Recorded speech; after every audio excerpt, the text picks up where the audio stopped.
लेकिन दोस्तों भारत के जो नेता हैं ना, भारत के जो पॉलिटिशियंस हैं, पता नहीं इनको क्या प्रॉब्लम है, कुछ मेंटल इलनेस है इनमें से कई सारों की। ये कहते हैं सब कोई अटैक वटैक थोड़ा ना हुआ था, कोई अटैक नहीं हुआ था, ये तो भाजपा की प्री पोल स्टाइल। लोग एक ही हैं। ये जो टेररिज्म है, ये टेररिज्म खरीदा जाता है। अच्छा। और उसका इस्तेमाल किया जाता है। कोई इंडियन पाकिस्तानी को नहीं मारना चाहता, कोई पाकिस्तानी किसी इंडियन को नहीं मारना चाहता। सिर्फ ज़रूरतें बिक रही हैं, ठीक है, और उसके जो फाइनेंसर हैं वो ख़रीद रहे हैं और उसका इस्तेमाल करके हम उसको टेररिज्म का नाम दे देते हैं। पूंछ के अंदर एक टेरर अटैक हुआ है। This is what Indian government and Indian air force ये कह रही है, जिसमें इंडियन एयरफोर्स की एक व्हीकल जो है उसको टारगेट किया गया था, उसके विंडशील्ड को। हम एक बेहतर कोशिश करते हैं जो है एक दूसरे के साथ रिफॉर्म्स करने की, एक दूसरे के साथ ट्रेड करने की, या फिर एक दूसरे के साथ हम खुद जानते हैं कि हमारा दिल कहीं ना कहीं एक दूसरे के साथ कनेक्टेड है। 20 लाख रुपए का इनाम का ऐलान किया है सेना की तरफ से और 2 आतंकवादियों के स्केच भी जारी किए गए। बात यह है कि ऐसे में सरकार कैसे जवाब दे पाकिस्तान को, यानी कि ना मैं खुद करूंगा ना मैं किसी को करने दूंगा। 26/11 का क्या कोई जवाब होना चाहिए था? अक्षरधाम टेंपल अटैक का कोई जवाब होना चाहिए था? 1993 जो मुंबई में बॉम्ब ब्लास्ट हुए थे, क्या उनका कोई जवाब होना चाहिए था? हेलो, जय हिंद दोस्तों।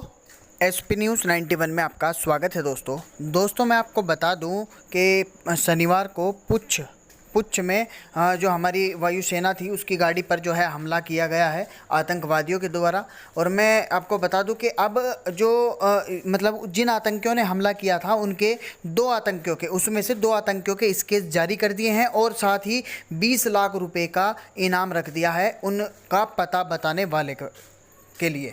तो दोस्तों मैं आपको बता दूं, अगर यहाँ पर कोई एक्शन भी लिया जाता है तो जो अपोजिशन पार्टी है, यानी कि जो पॉलिटिशियंस नेता हैं, कोई और पार्टी बिल्कुल भी कोई एक्शन लेने नहीं देती, क्योंकि इनका कहना हमेशा बीजेपी के खिलाफ ही रही है। अब एक्शन ले कैसे ले? मैं ये नहीं कहता कि मैं बीजेपी का सपोर्टर हूँ, लेकिन ये अपोजिशन पाकिस्तान वालों को कहीं ना कहीं सपोर्ट कर रहे हैं, इसमें कोई भी हो सकता है। तो दोस्तों अब जो है बहुत बुरी तरीके से इन्हें खंगाला जा रहा है, हर गाड़ियों की चेकिंग की जा रही है। अब इस पर पाकिस्तानी जो आवाम है वो भी अपनी मत रख रही है और अपने तरीके से हर जो है अलग अलग बातें निकल कर सामने आ रही है। खैर जो भी है, अब इसका बदला तो लिया जाएगा। इन जो जवान शहीद हुए हैं इनका बदला तो लेना तय है। अब पाकिस्तानी आवाम क्या बात कर रही, तो आइए दोस्तों वीडियो को स्टार्ट करते हैं। पुंछ में अटैक हुआ। सूरनकोट एक जगह है, सूरनकोट। इंडियन एयरफोर्स के लोग जा रहे थे, पर्सनल जा रहे थे, उनके ऊपर आतंकियों ने अटैक करा है। 2 गाड़ियां थी, एक इंडियन एयरफोर्स की थी, एक दूसरी गाड़ी थी, जिसमें कि 5 इंजर हुए और कॉर्पोरल विकी पहाड़े वीरगति को प्राप्त हुए। दोस्तों ये जो टेरर अटैक हुआ है, आपने देखा होगा कि 16 कोर का एरिया, यानी कि साउथ ऑफ पीर पंजाल, यानी कि ये पूरा जम्मू का एरिया ना, व्हेन आई से Jammu, entire south of Pir Panjal की बात कर रहा हूं मैं। It is not just Jammu city, entire Jammu range ये एक्टिव हो गया है। और कश्मीर घाटी थोड़ा सा नीचे, मैं इसका मतलब ये नहीं कि कश्मीर घाटी में टेरर खत्म हो गया है, नो, लेकिन कश्मीर घाटी में कम हो गया है और ये एरिया थोड़ा सा ऊपर चला गया है। पिछले साल भर से कई छोटे मोटे बड़े अटैक यहां पे हो रहे हैं। तो दोस्तों जब हम बात करते हैं लाइन ऑफ कंट्रोल की, तो ये जम्मू वाला एरिया है, इसका फ्रंटेज कहीं ज्यादा है बनस्पत कश्मीर के। तो जाहिर सी बात है कि यहां पे इन्फिल्ट्रेशन रूट्स भी ज्यादा हैं, यहां पे उस प्रकार के जंगल भी ज्यादा है, उस प्रकार का फ्लोरा और फौना है, और ये सब है, इसलिए यहां पे इन्फिल्ट्रेशन थोड़ा सा आसान भी हो जाता है। वहां पे कॉर्डन एंड सर्च के ऑपरेशन चल रहे हैं और जिन्होंने ये करा था उनको मार गिराया जाएगा। ये एक मैटर है। जिनको चोट लगी, हम चाहते हैं बात करें अपने मुल्क की, तो हमारा मुल्क 2000 के बाद से लेके अब तक जो है दहशतगर्दी को बर्दाश्त कर रहा है। बहुत से मासूम जाने की, बहुत से आर्मी ऑफिसर्स की जाने की, पुलिस सिपाहियों की जो है जाने की। इसी तरह अगर हम बात करें बॉर्डर के उस पार करें, तो ये दहशतगर्दी ने उनको भी अपने लपेट में लिया और हमले जो है गाहे बगाहे होते रहते हैं बाज़ारों में, कभी आर्मी पर, कभी मस्जिद में। तो सर ये दहशतगर्दों का ताल्लुक किन जमातों से होता है और ये बनते क्यों हैं? नहीं, ताल्लुक इनका किसी जमात से नहीं होता और ना ही इनका कोई मज़हब होता है। अच्छा, अब सबसे पहले आपने कहा कि मतलब पाकिस्तान और हमारा पड़ोसी मुल्क इस दहशतगर्दी को फेस कर रहे हैं जी। अच्छा, अब मैं बात इस तरीके से करूँगा कि जिस तरह हम कहते हैं ना कि एक बिग बैंग हुआ और हाँ। ये तख्लीक होगी दुनिया की, बिल्कुल। और इसके बरक्स एक हमारा मज़हब हमें बताता है कि अल्लाह ताला ने कायनात को तख्लीक किया। तो अगर तो हम मजहबी सोच की तरफ जाएं तो मैं ये कहूँगा कि दज्जालियत जो है ना, ये उसका एक दौर स्टार्ट हो चुका है। दज्जाल का?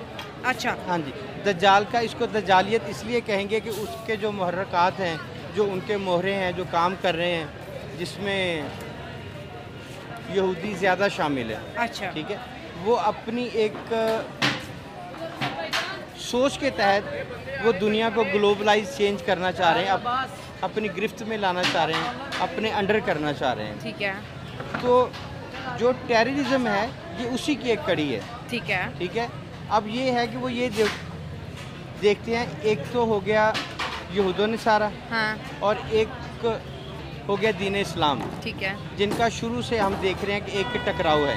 ओके। अगर तो आप उस लेवल पे जाएंगे ना, तो फिर आपके लिए हर चीज़ आसान हो जाएगी समझनी, और आपको ये भी समझ आ जाएगा कि ये जो टेररिज्म है, दुनिया के बिगड़ते हालात हैं, दुनिया की तपिश बढ़ रही है, जदीद टेक्नोलॉजी और आइटम बम्स बन रहे हैं, मिसाइल चल रहे हैं, और न्यूक्लियर ज़लज़ले वेपन तक बन गए। हाँ हैं, जी, जलजले तो आ रहे हैं। हाँ। ये क्या है? ये उसी की ही कड़ी है, दज्जालियत की कड़ी है कि उन्होंने अपनी गिरफ्त रखनी है, और जो उसके बरक्स हैं, जो दीन इस्लाम है या मुस्लिम है, वो अपनी गिरफ्त रखना चाह रहे हैं। तो ये टकराव होना है, और ये सारी टेररिज्म की चीज़ें उसी से जन्म लेती हैं। जो बॉलीवुड दिखा रहा है, ये जो हमने लास्ट कुछ सालों में देखा कि दहशत गर्दी करने वाला एक मौलाना के रूप में आता है, अल्लाह अकबर का नारा लगाता है, और उसके बाद जो है वो बॉम्ब ब्लास्ट कर देता है। अब दुनिया में जो है ना, इस्लामोफोबिया इस दहशत गर्दी की वजह से बहुत ज़्यादा बढ़ा है। अगर हम इंडिया पाकिस्तान के ताल्लुकात की बात करें, आज इंडिया एक बात कर रहा है कि क्रॉस बॉर्डर टेररिज्म हमारे मुल्क में हो रही है। हमारे बलूचिस्तान के अंदर कुछ होता है, हम कहते हैं कि ये उनकी साजिश है, बलूचिस्तान में वो करा रहे हैं। तो ये एक तो हमारा ट्रस्ट भी नहीं डेवलप हो रहा, और उधर दहशत गर्दी होती है, हमारा नाम आता है, हमारे मुल्क में दहशत गर्दी होती है, हम उनका नाम लगाते हैं। जी बिल्कुल, यही मोहरे तो यही है ना, मतलब मोहरे यही हैं, इसमें कोई शक नहीं है कि वो कहते हैं कि सरहद पार से हुआ, हाँ। हम कहते हैं सरहद पार से हुआ, हाँ। तो होता सरहद पार से ही है। ये उन्हीं की ही कड़ियाँ हैं कि जो हमें लड़वा रही हैं। हाँ, लड़वाते हैं। अच्छा। और दूसरा ये है कि दज्जालियत क्या है कि वो अपना पैसा इन्वेस्ट कर रहे हैं, वो ये नहीं करते कि मिसाइल चला दिया। हाँ। वो उन्हीं पैसों के लोग खरीदते हैं, वो काम करवाते हैं जो वो खुद एक हमला करके या मिसाइल मार के करना चाह रहे हैं ना, वो लोगों को ख़रीद के हमें अंदर से खोखला कर रहे हैं। तो हमें भी लोग ज़रूरतमंद भी हैं, मजबूर भी हैं, लालची भी हैं कि जो पैसों के लिए ये काम करते हैं। तो बिल्कुल इसी तरह होता है कि जिस तरह वो कह रहे हैं ना कि सरहद पार से हुआ, तो होता सरहद पार से ही है, लेकिन वो कड़ी ये है कि किस तरह इनके ऊपर हाकमियत कायम की जाए।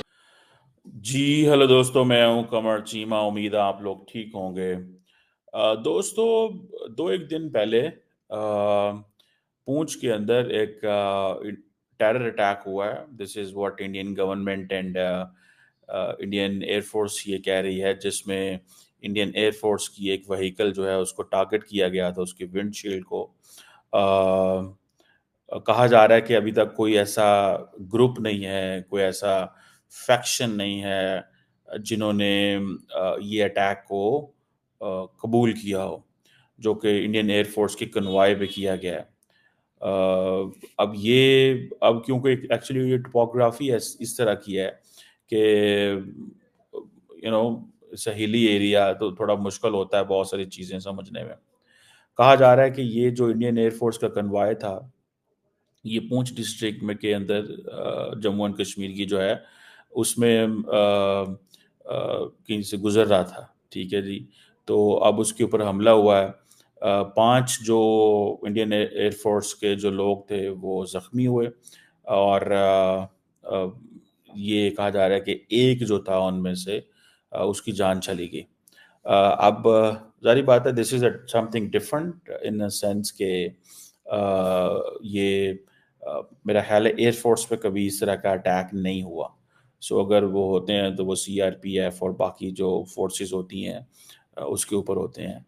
और कहा जा रहा है कि जैसे मैंने कहा कि किसी किस्म के ग्रुप ने जो वहाँ पे ऑपरेट करते हैं, इंडियन गवर्नमेंट कह रही है कि किसी मिलिटेंट ग्रुप ने जो वहाँ पे ऑपरेट करते हैं, कुछ भी अभी तक नहीं कहा और कोई डिटेल जारी नहीं की और there is nothing which could be shared.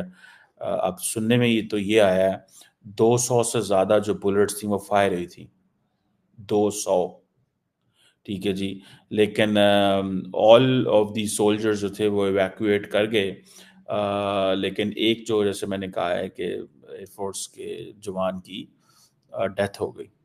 अब ये एक this is an election environment.